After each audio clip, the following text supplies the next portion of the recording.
आखिरी क्वेश्चन है, ठीक है। इसमें हम क्या करते हैं कि कॉम्बिनेशन कर लेते हैं। कुछ खास नहीं है, मतलब एक की जगह दो एलिमेंट बना देंगे, ठीक है। तो मान लो कि सपोज एक सिंपल सा एग्जांपल लेते हैं कि ये एक प्लेन मिरर है और ये एक कनकेव मिरर है। इनके बीच का डिस्टेंस मान लेते हैं कुछ 50 सेंटीमीटर, ठीक है। इसका फोकस मान लेते हैं कुछ 20 सेंटीमीटर, ठीक है। और ऐसा मान लेते हैं कि ऑब्जेक्ट जो है वो कहीं मान लेते हैं यहाँ पर। तो मान लेते हैं कि object is 30 centimetre from curved mirror. Question ऐसा है कि what is location of image after two reflections if the first reflection is from curved mirror. अगर पहली रिफ्लेक्शन कर्व्ड मिरर से है तो दो रिफ्लेक्शन के बाद इमेज कहाँ बनेगी, ठीक है ना। चलो भाई, तो लेट्स अब देखो भाई, मैं आराम से क्वेश्चन करता हूँ। देखो, ये ऑब्जेक्ट यहाँ से 30 सेंटीमीटर पर है, ये यहाँ से 20 पर है, ठीक है। टोटल 50 है। अब क्या हुआ कि पहली रिफ्लेक्शन इससे तो रेस पे गई। तो हम पहले बात करते हैं एक इसकी क्या बोलते हैं कि ये इमेज कहाँ बनाएगा। तो हम पहले बात करते हैं कि for curved mirror, concave mirror के लिए u है -30। तुम बोलो कैसे बोलूँगा, ऐसे देख लो, u -30 है। f कितना है -20, 20 दे रखा लेकिन -20 ही है। मुझे v निकालना है, तो 1/v कितना होगा, 1/f -1/u। 1/f होगा 1/-20, 1/u हो जाएगा -30 का +30 हो गया। एलसीएम हो गया 60, -3 +2, ठीक है ना। तो -1/60, तो v कितना हो गया -60। इमेज उनकी -60, ठीक है। -60 का मतलब सिंपल सी बात है कि रेज टकरा के ऐसा होगा कि लगभग -60 मतलब ये 50 और 10 इधर और, तो रेज टकरा के लगेगा यहाँ की तरफ आ रही है। तो इसको अगर मैं दिखाऊं, तो इमेज कहाँ बनी, इमेज बनी यहाँ पर। तो अपन इन दोनों को स्केल से जोड़ लेते हैं। अब देखो बोर्ड पे तो स्केल अपन यूज़ कर नहीं सकते, तो स्केला हो जाएगा, ठीक है। तो ये इमेज हो गई, लाइन डार्क नहीं बनी, कोई दिक्कत नहीं। तो इसका मतलब रेज ऐसे गई और रेज ऐसे वापस आ गई, ठीक। तो ये बन गई इमेज। अब चक्कर ये है कि ये इमेज बन ही नहीं सकती यहाँ पर, मतलब एक्चुअली ये रेज आएंगी यहाँ से टकरा जाएंगी। तो अब ये क्या हो गया, ये होगी आई फर्स्ट। अब ये कितने पर बनी बच्चों, 60 पर। 60 का मतलब कि ये 50 हो गया, तो ये कितना हो गया 10। अब यहाँ से क्या हो गया, रिफ्लेक्शन से ये चीज़ वापस आएगी। अब देखो मिरर की बात करते हैं। मिरर बोलेगा कि भाई देखो कि ये रेज मिरर पे गिर रही है, तो मिरर इसको रिफ्लेक्ट करेगा। तो मिरर के लिए ये एक वर्चुअल ऑब्जेक्ट है, इंसिडेंट रेज है ना। इंसिडेंट रेज ऑब्जेक्ट, देखा ध्यान रखना, ये रेज रिफ्लेक्टेड रेज है लेंस के लिए, सॉरी ग्लास के लिए, लेकिन इंसिडेंट रेज है मिरर के लिए, इस वाले मिरर के, लेफ्ट वाले मिरर के लिए। तो ये ऑब्जेक्ट बनाएंगे, तो ये बोलेगा कि ये मेरा ऑब्जेक्ट है। अब इसका ऑब्जेक्ट 10 राइट है, तो इमेज कहाँ बनाएगा, ठीक है ना। सॉरी, इसका ऑब्जेक्ट 10 लेफ्ट है, तो इमेज कहाँ बनाएगा 10 राइट। सिंपल, जितना ऑब्जेक्ट उतना इमेज, है ना। तो ये आपके पास इमेज बन गई फाइनल, ठीक है। अब ये 10 है, तो ये भी कितना हो जाएगा, 10 ही होगा। तो इसका मतलब सिंपल सी बात है कि जो फाइनल इमेज होगी वो क्या बनेगी, वो प्लेन मिरर के 10 सेंटीमीटर राइट बनेगी। तो सिंपल सी बात है कि फाइनल इमेजेस, ठीक है ना, final images 10 centimetre right of plane mirror, ठीक है। मैं एक आध क्वेश्चन और ले लेता हूँ, आप देखो। चलो इस मामले में आखिरी क्वेश्चन कर लेते हैं। मान लो क्वेश्चन ऐसा है कि मेरे से पूछा गया है कि मान लो ये, मान लो कि एक मिरर ये है, मान लो कि एक मिरर ये है, ठीक है। और सपोज कि ऑब्जेक्ट, मान लो बीच का डिस्टेंस 70 सेंटीमीटर है। ऑब्जेक्ट मान लो यहाँ कहीं है, यहाँ से 25 सेंटीमीटर पे, ठीक है। फोकस मान लो 20 सेंटीमीटर, ठीक है। अब फोकस 20 सेंटीमीटर हो गया तो हम लोग देखते हैं क्या कर सकते हैं। तो लेट्स सी, हमको बताना है कि मान लो ये M1 है, ये M2 है।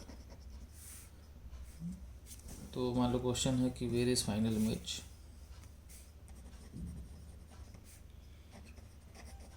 Final image if first reflection is from M2। अगर पहली रिफ्लेक्शन M2 से होती है तो फाइनल इमेज कहाँ बनेगी। तो पहले बात करते हैं M2 के लिए U हो जाएगा -25, ठीक है। V निकालना 1/V is equal to 1/F minus 1/U। F इसका -20 होगा,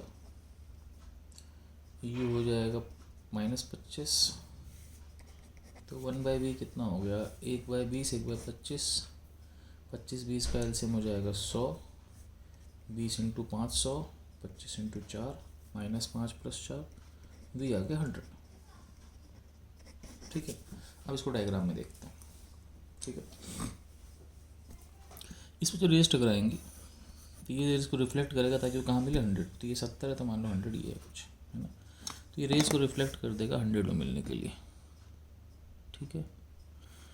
तो रेज कहीं यहाँ मिल गई। अब इमेज 100 बनी तो इसका मतलब ये 70 तो ये कितना हो गया, 30 हो गया। तो समस्या क्या है कि यहाँ रेज मिल नहीं सकती, तो रेज यहाँ तक आएंगी, इसके बाद रिफ्लेक्ट हो जाएंगे। तो इसके लिए ये I1 जो है ये वर्चुअल ऑब्जेक्ट हो जाएगा, किसके लिए, फॉर वर्चुअल ऑब्जेक्ट हो गया। अब क्या होगा बच्चों, देखो भाई इसका फोकस नहीं दिया क्या मैंने, मान लो इसका फोकस B मान लेते हैं, फॉर बोथ लिख देते हैं। तो ये 30 है, अब ये इसका सेंटर है, ठीक है। फोकस इधर होगा 20 पे, ठीक है। तो वैसे अगर मैं टेक्निकली देखूं तो मान लो सेंटर से जोड़ लेते हैं, दिस इज द नॉर्मल,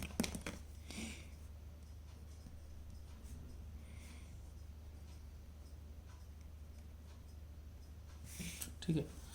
तो ये नॉर्मल से जितने एंगल पे जाएगी उतने एंगल पे चली जाएगी। अब हम देखते हैं कि V कहाँ है इसका ना।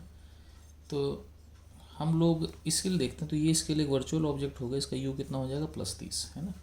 तो फिर हम बात करते हैं M1 के लिए, U कितना हो जाएगा +30, F कितना हो जाएगा, F हो जाएगा +20। अब एक छोटी सी दिक्कत है, समझना मेरी बात। एक्चुअली जब ये रेज इस पर पड़ती हैं, किस पर, M1 पर, जैसे ही रेज M1 पर पड़ती हैं तो M1 के लिए लेफ्ट साइड पॉजिटिव हो जाता है, तो लेफ्ट पॉजिटिव है, तो U +30 और इसका फोकस भी लेफ्ट है, पॉजिटिव है। ध्यान रखना M1 के लिए लेफ्ट पॉजिटिव है, ठीक है ना। M1 के लिए लेफ्ट पॉजिटिव, राइट पॉजिटिव में लेफ्ट पॉजिटिव, है ना, सही है। ये आधा एक सेकेंड, M1 के लेफ्ट पॉजिटिव।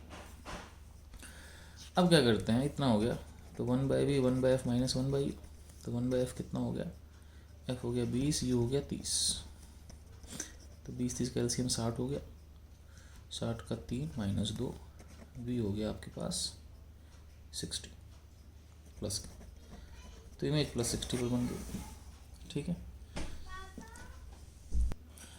तो +60 का मतलब क्या हुआ कि इमेज 60 पर बनेगी, तो ये रेज यहाँ से रिफ्लेक्ट हो जाएंगी, ठीक। तो ऐसा कुछ हुआ, एक्चुअली मैं समझा रहा हूँ आपको कि ये रेज जितने एंगल पर आई, सपोज मान लो उतने एंगल पर चली गई। मैं इसको ब्लैक पेन से बना देता हूँ, नहीं किसी और पेन से बनाते हैं, ब्लू से बनाते हैं। तो ऐसे देखते हैं कि हुआ ऐसा कि ये रेज इतने एंगल पे आई, इतने एंगल पे रिफ्लेक्ट होगी, तो रिफ्लेक्ट होकर इधर भग गई। अब ऐसा लगेगा कि एक्चुअली में ये रेज कहीं इधर से आई है, वैसे यहाँ पर आई ना, तो हमको क्या लगेगा ये रे कहीं यहाँ से आई, ठीक है ना। तो ये बेसिकली इमेज है फाइनल, जो कितने पर है 60, ठीक है। तो ये फाइनल इमेज है, ये यहाँ से गई इधर, फाइनल इमेज बन गई। तो कुल मिला के वैसे कोई रे डायग्राम की ज़रूरत नहीं होती ज़्यादा, लेकिन बनानी ही पड़ती है कई बार, ठीक है। तो ऐसा कोई सवाल हो तो बस पहले की इमेज दूसरे के लिए ऑब्जेक्ट हो जाएगी और उसके बाद आप सवाल कर सकते हो। अब मैं नेक्स्ट पेज पे कुछ एक सवाल देता हूँ आपको, ठीक है। तो मैं आपको कई छोटे मोटे कंसेप्चुअल सवाल देता हूँ और आप उसको करके मेरे को दिखा देना। ओके बच्चों, नेक्स्ट पेज चलते हैं। तो हम बात करते हैं असाइनमेंट ऑफ ज्योमेट्रिकल ऑप्टिक्स 90, ठीक है।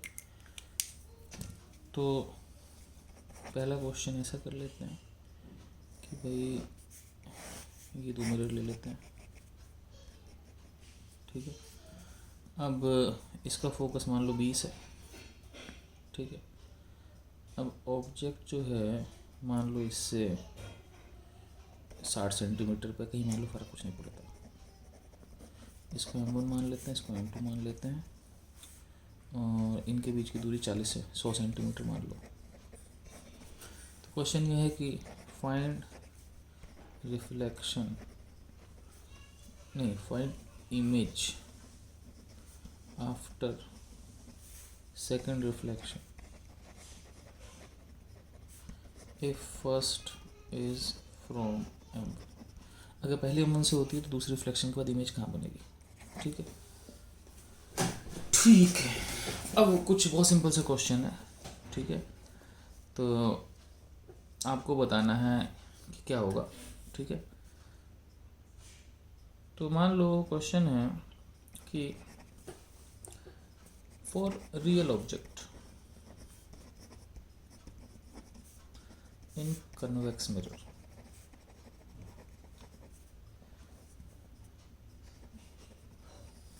which are qualities of which can be of image। अगर रियल ऑब्जेक्ट है कन्वेक्स मिरर तो इमेज की कौन सी क्वालिटी हो सकती है। अगर 10 हो तो 10 भी लगा सकते हो, इमेज रियल वर्चुअल, अगर दोनों हो तो दोनों भी लगा सकते हो आप, बड़ी छोटी, है ना, सीधी उल्टी, ठीक है। बस ये 2 क्वेश्चन आपके पास, और कुछ नहीं है। ओके बच्चों, दिस एंड्स स्फेरिकल मिरर्स।